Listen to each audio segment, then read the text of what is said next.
Exceptuando quizá a los dos grandes mitos de la historia reciente mexicana, Pancho Villa y Emiliano Zapata, poco o nada conoce el gran público español de los protagonistas que han jalonado el devenir de la República que se constituyó sobre el viejo virreinato de la Nueva España tras la independencia de la metrópoli española a comienzos del siglo XIX. Y es que la historia contemporánea de México no ha despertado nunca, fenómeno ciertamente asombroso si tenemos en cuenta que España conquistó y modeló en términos de civilidad aquellas tierras por espacio de 300 años, un interés reseñable ni entre los historiadores patrios ni entre el ciudadano español en general, más allá del medio puñado de eruditos tan entusiastas como lamentablemente desapercibidos.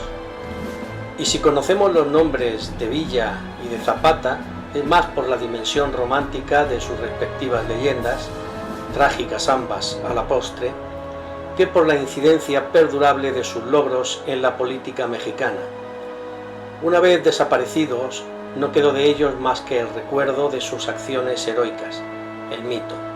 La otra cara de la moneda, la de las obras perennes, la encarnó el personaje, polémico aún en el debate público y en el historiográfico que nos ocupa en este documental.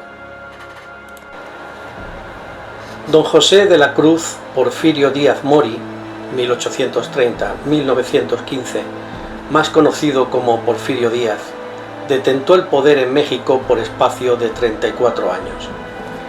Nacido en Oaxaca un 16 de septiembre, las dificultades materiales por las que tuvo que pasar desde su más tierna infancia, al perder prematuramente a su padre, sostén familiar, coadyuvaron a forjar su carácter de hombre firme y decidido. Fue ayudante de carpintero en su primera juventud, periodo en el que no descuidó en la medida que le fue posible su formación básica.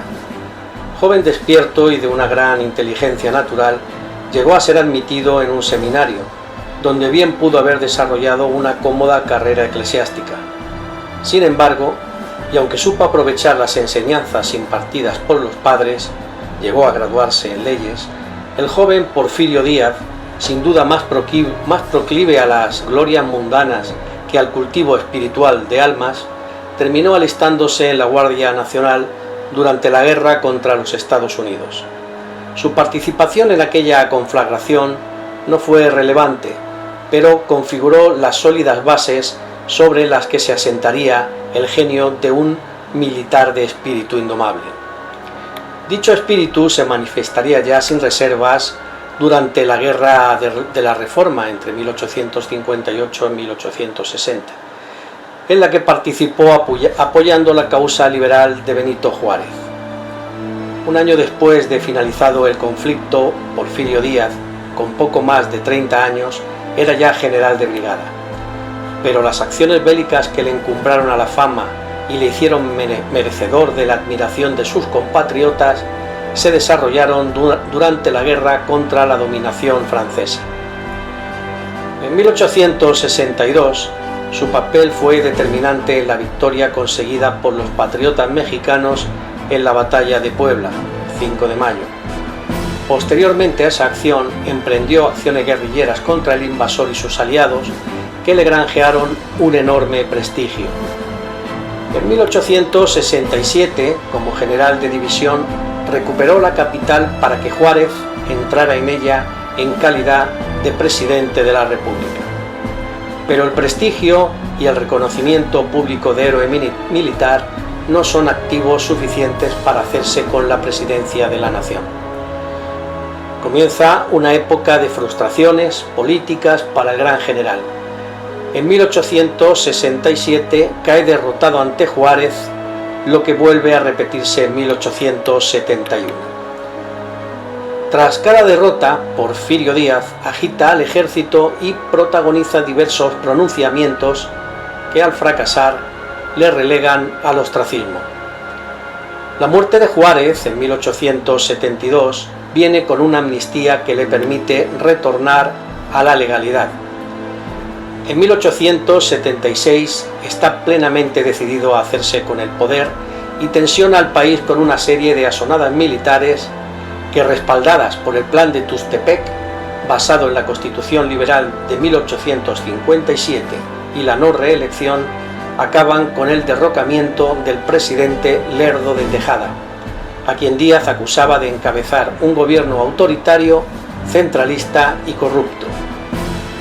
Al general oaxaqueño no le faltaba razón en sus acusaciones, y en noviembre de aquel año entraba triunfalmente en la capital, apoyado en una amplia corriente de simpatía popular. Porfirio Díaz, a continuación, era nombrado presidente y ya no abandonaría el poder hasta 1911.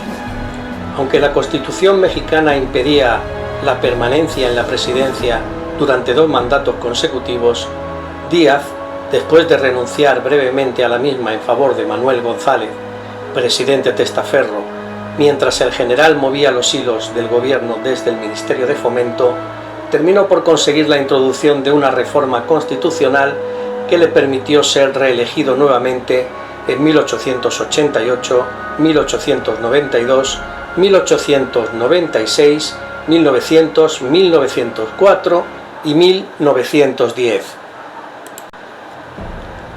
Sus primeras medidas como presidente se encaminaron hacia el fortalecimiento del Estado. El México preporfirista era una nación desunida, inarticulada en su sentido moderno, desangrada por las guerras civiles y que había perdido casi la mitad de su territorio original, legado por los españoles a manos de los colonos estadounidenses. Porfirio Díaz reformó el ejército en profundidad para acabar con las tradicionales veleidades levantiscas de los jefes militares, y con gran habilidad política consiguió imponer un gobierno fuerte que logró un perfecto equilibrio entre los diferentes grupos que pugnaban por el poder. Por encima de todos ellos, su autoridad indiscutible. Consiguió, mediante acuerdos políticos y participación en los negocios del Estado, que los distintos gobernadores territoriales colaboraran en su proyecto nacional junto con los principales terratenientes regionales. Aunque priorizó la vía del diálogo y la concesión para sumar complicidades a su proyecto, también hizo uso de la fuerza sin demasiadas contemplaciones en los casos en que no fue capaz de encontrar otro remedio. Aunque Porfirio Díaz gobernó con la Constitución, se puede decir que, en realidad, gobernó al margen de la Constitución. Ninguno de los poderes escapó a su control, ni el legislativo ni el judicial. La separación de poderes durante el porfiriato fue una mera formalidad. Hasta la Iglesia católica se vio influida y beneficiada por la política paternalista del general, quien le permitió recobrar algunos de sus bienes perdidos durante el proceso revolucionario y recuperar su influencia en la educación. A cambio, la jerarquía eclesiástica apoyaría sin reservas el régimen porfirista. De este modo, desde el más irrelevante presidente municipal hasta los más altos representantes de la burguesía agraria e industrial quedaron supeditados al poder central, permitiendo a Porfirio Díaz crear unas sólidas condiciones de gobernabilidad con el objetivo de unir así a una nación prácticamente deshecha a aquellas alturas de siglo. El porfiriato, a pesar de sus tintes innegablemente autoritarios, fue un régimen dinámico y reformista, en el que los nuevos protagonistas políticos jugaron un papel fundamental para la consolidación y modernización del Estado mexicano. Un claro ejemplo lo encontramos en José Yves de Lemantour, quien desempeñó la Secretaría de Hacienda desde 1893. A su excelente gestión se debe la estabilización de la economía y un desarrollo económico sin precedentes. Otro representante de la nueva clase porfirista fue el general Bernardo Reyes, quien sería ministro de Marina entre 1900 y 1902. Reyes representaba a los porfiristas de las clases medias y bajas de las provincias, tenía el apoyo del ejército y gozaba de gran simpatía en los estados del nordeste, en concreto en Nuevo León, de donde llegó a ser gobernador. A la llegada de Porfirio Díaz al poder, México se encontraba en la ruina económica. Los principales ingresos del gobierno provenían de las aduanas como la de Veracruz y apenas alcanzaban para el pago de la deuda a los acreedores nacionales y extranjeros. Los principios de Díaz para la gobernación eran claros: orden y progreso, y poca política y mucha administración. Los distintos ministros de Hacienda, hábiles administradores, organizaron el sistema bancario y sanearon las finanzas públicas. Su mayor éxito fue la reestructuración de la gigantesca deuda pública, con lo que se generó un clima de confianza tanto entre los inversores nacionales como en los extranjeros, consiguiendo que los capitales fluyeran al país y generando un desarrollo económico sin precedentes, tal y como hemos señalado más arriba. Símbolo indiscutible del impulso económico fue el ferrocarril. Cuando Porfirio Díaz llegó al poder, México solo contaba con 640 kilómetros de vías férreas que comunicaban la capital con el puerto de Veracruz. Al finalizar el régimen porfirista, más de 19.000 kilómetros comunicaban las ciudades y los distintos estados mexicanos de mayor importancia estratégica.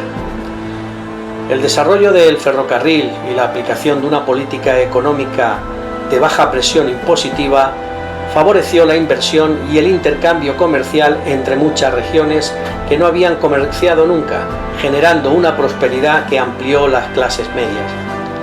A las exportaciones de plata y otros minerales se sumaron los productos derivados de la agricultura modernizada del norte del país y del Enequén, del Yucatán, sectores controlados en su mayoría por empresas extranjeras que vincularon la producción mexicana con la economía internacional.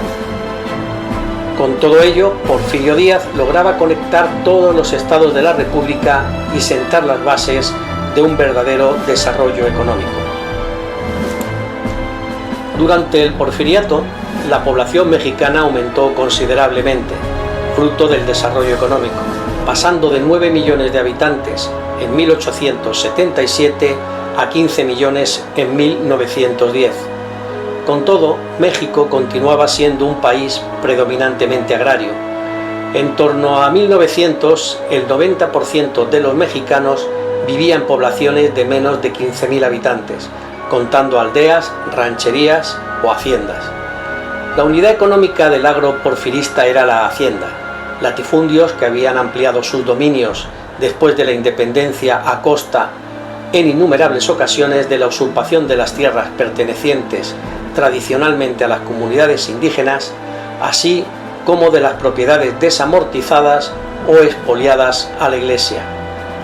Junto a estos grandes terratenientes o hacendados, existían también un importante número de pequeños propietarios que se habían beneficiado del reparto de tierras y desarrollaban labores auxiliares agrícolas en la órbita de las necesidades de las grandes explotaciones. El nivel más bajo del escalafón social lo constituían los llamados peones encasillados, muchos de ellos indígenas que vivían en un vergonzoso régimen de semiesclavitud. En el centro-sur del país, esta práctica esclavista alcanzó proporciones terribles. Algo diferente era la situación de los peones agrícolas en los estados del norte. Allí la mano de obra escaseaba y los campesinos podían ir de una plantación a otra en función de las condiciones laborales que se le ofertaban. La dicotomía norte-sur dentro del mundo agrario del porfiriato tenía su correlato en el binomio campo-ciudad. Las ciudades del México finisecular, en su conjunto, crecieron y se modernizaron con la construcción de plazas, teatros y nuevas y amplias avenidas, acompañadas de las correspondientes obras de saneamiento y alumbrado público. Pero el desarrollo económico conllevaba también la aparición de nuevas clases sociales, la de los obreros fabriles y la de una pujante pequeña burguesía urbana que enseguida reflejaron las tensiones de la sociedad porfirista. Estos dos sectores pronto exigirían del régimen las pertinentes reformas políticas y sociales que les permitiera incorporarse a la vida política en un nuevo proyecto nacional de cariz abiertamente democrático. A pesar de los incuestionables logros económicos, la modernización del Estado no articuló un proyecto de inclusión sociopolítico de las minorías indígenas. La represión militar del levantamiento de los indios mayas y yaquis, hacinados y explotados a miles en las haciendas, y las inhumanas condiciones de vida y de trabajo de los jornaleros del Valle de la Nacional en Oaxaca, patria de don Porfirio, revelaron el lado más oscuro del progreso porfiriano. Asimismo, la sangrienta represión de los mineros de Cananea en Sonora en 1906 y la de los obreros textiles de Río Blanco, Veracruz, al año siguiente, pondrían de manifiesto que las demandas de mejoras sociales estaban clausuradas en el porfiriato. El régimen del César de Oaxaca mostraba su anquilosamiento y su incapacidad para dar salida a las nuevas demandas del mundo obrero y de los nuevos sectores dinámicos de la sociedad mexicana. El porfiriato se agotaba y el país entraba en ebullición a no encontrar una salida pacífica al autoritarismo de su longevo presidente. En 1908, en una entrevista concedida a un periódico norteamericano, el anciano presidente anunciaba que ya no concurriría a las próximas elecciones y que México ya estaba preparado para elegir libremente a sus gobernantes. Los simpatizantes del general Bernardo Reyes y los dirigentes del Partido Liberal Mexicano, Enrique y Ricardo Flores Magón, así como el Partido Nacional Antirreeleccionista, promovido por Francisco I. Madero, creyeron en la honradez de aquellas manifestaciones y aceptaron la posibilidad de transformar al país por la vía de la no reelección dentro de una próxima contienda electoral libre y transparente. Sin embargo, el anciano César no cumpliría su promesa. Atrapado en el aura del poder omnímodo, terminaría obligando a Bernardo Reyes a retirar su candidatura y ordenaría encarcelar a Madero, reeligiéndose de nuevo como presidente de México en 1910. 6 meses después, la Revolución Mexicana estallaba, incendiando al país por los 4 costados. Y en menos de un año, en el puerto de Veracruz, a bordo del vapor Ipiranga, el dictador embarcaba camino del exilio rumbo a Europa. Nunca regresaría a México.